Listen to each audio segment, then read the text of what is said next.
Hello everyone, welcome back. This is Insta here, and today I'm going to give you a quick view to the world that I've built for my upcoming series, A Legend's Tale. Now, the thing is, and I'm going to be very honest with you, the actual map that you see here isn't made by me. It's not from me, it's from the internet, but it is the map that suited, that actually was the best one that I could find for my story. As you can see, the actual whole continent, the entire world, doesn't have a name. There are of course parts of the world that do have names, and I'll give you some explanation about that very shortly, but the actual whole world doesn't have a name, all because I want you guys to kind of use your own imagination, including, like, you know, what would you name this world? What would you think about it? And what do certain parts look like to you? Of course, there is a lot of landscape and surroundings and, you know, space, pretty detailed explained in the series itself, so it's not like you don't have any kind of context or any kind of info about where the characters are and what the surroundings might look like. It's not like you're going in completely blind, but there is, I think, just enough room for you guys to use your own creativity and your own fantasy. I'm actually going to go through this map from upper left all to bottom right. So yeah, let's just jump right into it. The first name we have here is The Distant. The Distant you actually see is actually one of those names you see appearing multiple times on the map. You have it here, you have it here, you have it here, and you have it here. The Distant is pretty much the name of the sea. That pretty much, you know, surrounds this whole continent. It's a name all the people give it. They've never ventured beyond it. You know, it's that huge natural border that prevents them from leaving their lands, and it stretches all the way, as far as the eye can see, all the way into the distance. So therefore they've called it The Distance. Now, the first thing we see here is, voila, the Camp of the Wizards. The Camp of the Wizards is pretty much the base where all of the wizards gather. It's not really that big, it's not that luxurious. It's a base for the wizards, mainly it exists out of tents, training grounds, and whatever. It's right on the verge of the sea, of the distance. Yes, it has multiple cliffs. It's very beautiful there. It's just sort of surrounded by all these mountains, kind of making a natural border, because the Camp of the Wizards is without a doubt strictly prohibited for any other kind or type of being. Only wizards are allowed there, only the chosen ones may enter. That's pretty much how things are going there. Then the next thing we see is right up here, named the World's End. This is a very important place. The World's End is actually a cave. It's a cave that delves far beneath the surface. It's pretty much the deepest place on Earth, and it's also the centerpiece of all the old myths and legends and stories the common folk tell each other. They all take place in the World's End. Only the name is pretty much ominous, and that's what it's meant to be. It's a place where no one may go, only the bravest go there, like these guys. Only the bravest go there. It's very dangerous, but still a lot of people, mainly the upper, you know, the nobility, the upper class, and not only upper class. With upper class, I don't only mean, you know, the wealthy, rich guys. I actually mean all the people that have some sort of higher intellect, some sort of higher intelligence, a higher, you know, that just stand above the common people who all just mind their own business and go with the normal, you know, goings of life. They all don't believe those stories. They view these stories as just nothing more than stories. But of course, the common folk, the farmers, the people that live in the countryside, and far away of the actual inhabited world, they all do believe it. So you just have to wait and see if those stories are true or not, I'd say. Now the places that I'm going to talk about are these places, the old settlements, and there are numerous places of the old settlements. You have one here, you have one here, you also have here. The old settlements actually go without saying. The names speak for themselves. The old settlements were the very first foundations of the people who have conquered this entire continent. Pretty much the first settlers. They've raised and started villages, small towns, small villages, completely made out of wood and shacks and cottages and churches and whatever. They've built dozens and dozens of small villages all over these parts, known as the old settlements. It's also the places where the ordinary farmers, the workmen, the hunters, it's just an easy way of life. The people who live there aren't exactly religious, they aren't political, they just live their own lives very, very quiet, very peacefully, just minding their own business. The place that we get to then is right here, the monastery, and that is pretty much, I think, the most straightforward thing there is. The monastery, it's pretty much this holdfast, this sort of castle, but not really a castle, inhabited by the priests. Now these priests, they're very religious, of course. They defend whatever that threatens their belief, whatever threatens the monastery itself. The only kind of trouble they have is that the monastery is the only real thing they have. It's the only place they have. So the only place they will ever defend if there is an attack of some sort is the monastery. So they never venture out of the walls of their monastery, so they're very isolated, they're very stubborn, but their gates are always open to the weary traveler who's on his way through a long journey or whatever. So although they're quite stubborn and isolated, they still have some nice hospitality. Here, the Bay of the Ancients. Now, getting to this, I'm just going to quickly jump to this large name here. This is the Ancient. What is the Ancient? The Ancient is pretty much this entire section. So let's say 75% of the whole continent is the Ancient. The Ancient is, well, by far the largest part of the whole continent, and sort of resembles the old world. Everything that lives in the Ancient either has aspects of, let's say, the Middle Ages, the Dark Ages, very old times, very times that really have been sort of forgotten by history. That is the Ancient. The other part, the 25% of the continent, is called the Late. The Late is actually more like the advanced civilization. Every single person that lives here has a sort of a better way of life. As you can see, the settlements here aren't the old settlements, they're called the new settlements. The new settlements pretty much were the first settlements when people arrived here, but they're not. But these towns and villages, although still relatively small, they're not just made out of wood. But this whole part, infrastructure and architecture, mainly exists out of solid bricks, steel, iron, or all more advanced types of infrastructure. So kind of like the more evolved society that lives here. So back here, the Ancient, slightly older world. Here you have the Bay of the Ancient, pretty much speaks for itself. It's the Bay of the Ancient.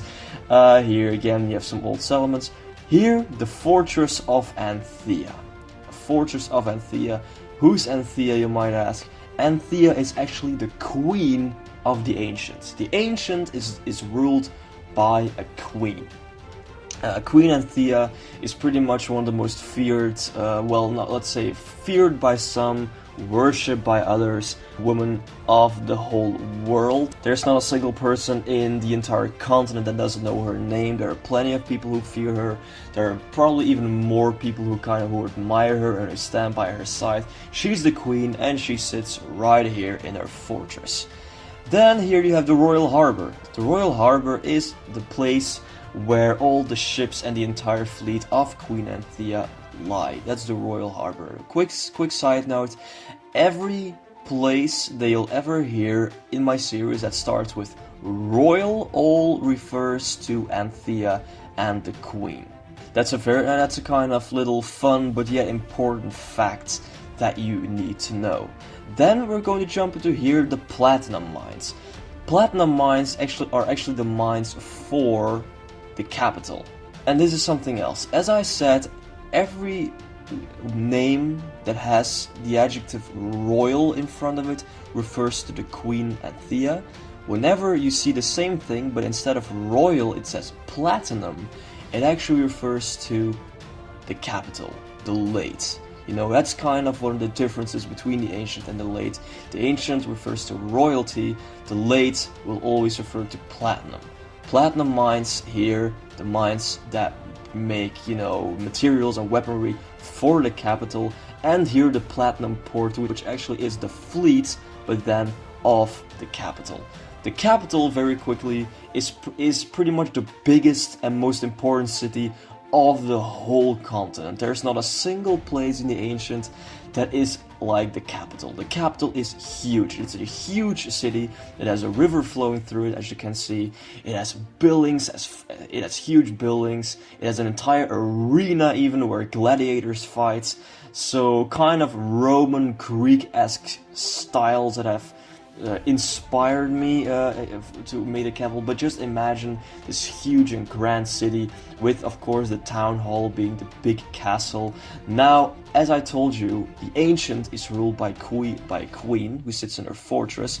The late is governed by a mayor, and the mayor sits in her, it is also a woman, I'm not going to tell her name, who sits in the town hall. So the ancient is ruled by the queen and the late is ruled by the mayor.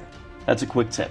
Now, all the way back here, we have the Valley of the Barbarians. The Barbarians are pretty much the wildlings of my story. The Barbarians are all the people who are born, live, and die in the wilderness. They've never really known civilized life, and by that I mean life in a town or a village, or even life in a huge city as the capital. They have always lived in the wilds, and their holdfast and their home is right up here in the north, the Barbarian Hearth.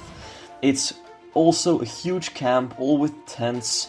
They have lakes and everything where they can fish. They have a huge natural border, you know, these large and tall and strong mountains that pretty much protect them from any sort of attack. The only way to go to the Barbarian Hearth is through the Valley of the Barbarians and through this mountain pass right here. The Barbarians are ruthless. They probably have the worst name or worst reputation in the entire world.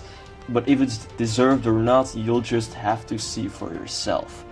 Then another section of the Ancients, because of course the Ancient is the largest part, are the Boglands. The Boglands also kind of speak for themselves.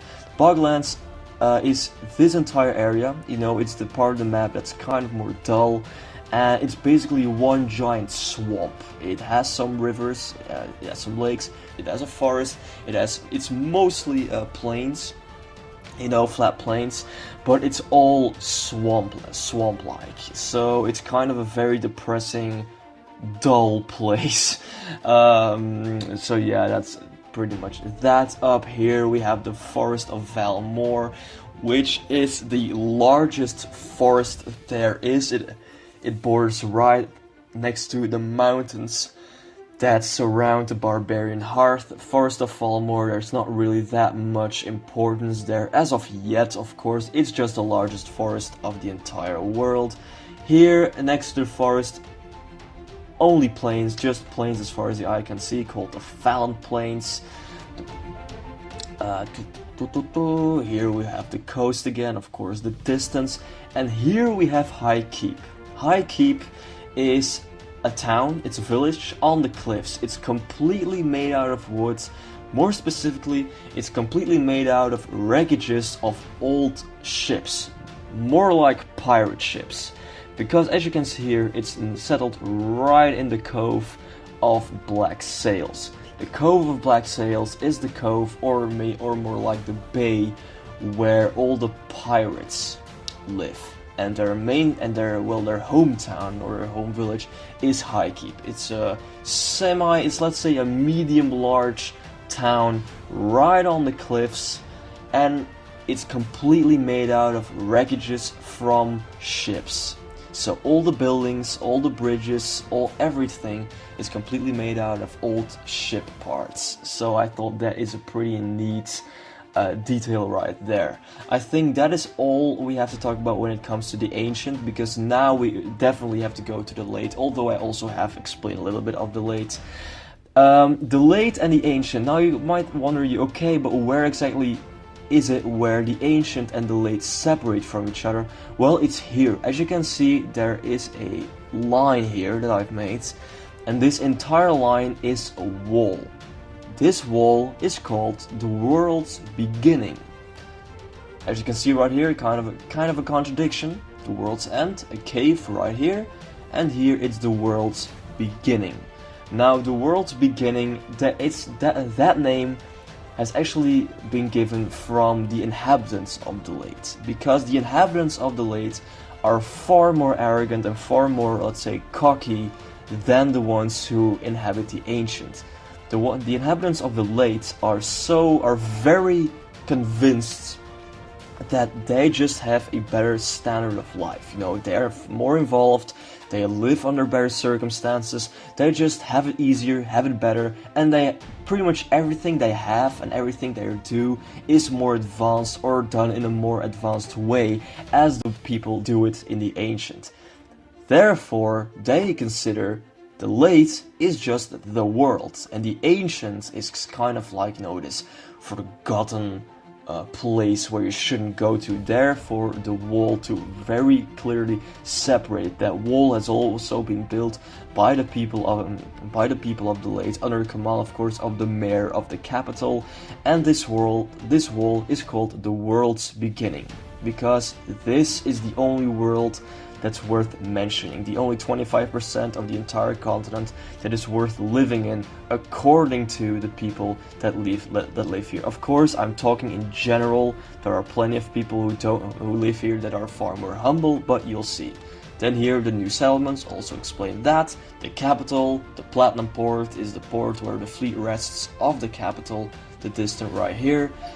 The last thing that I want to talk about is this thing right here, the Watchgate. The Watchgate is the only legal entrance or legal gateway between the ancient and the late, because the late doesn't want to separate itself completely. The mayor of the capital knows that. The late doesn't want to separate it, because if they are going to separate themselves and become completely independent, let's just say history has proven that there have been many rulers of the late who got so arrogant, so full of themselves, and so delusional that they actually started to challenge the queen or the king of the ancients. And when you do that, then you're in trouble. So the mayor of the late knows very well that they need to have a good relation with whoever's ruling the ancient, which in this case is Queen Anthea. Now, the Watchgate is this huge gate, this huge castle that actually is, actually has been built in through the wall, the world's beginning, and that pretty much is there to be a gateway. Anyone who comes from the ancient and wants to go to the late, or the other way around, has to enter through the Watchgate. Of course, there are plenty of illegal ways to simply climb over it, or dig under it, or just go via sea, but those are all deemed illegal. So if you do that, you're in trouble. Alright guys, that is actually all that I have to talk about now. There is a big chance that there will be more names added as the series goes on. This is just the state of things for now. If there are places, towns, castles, whatever, if I have anything to add, I will mention, of course, in the series, but this is the map that I want to present to you as of now. So guys, really hope you enjoyed. I really hope you're looking forward to it. So this was Insta, and see you guys later.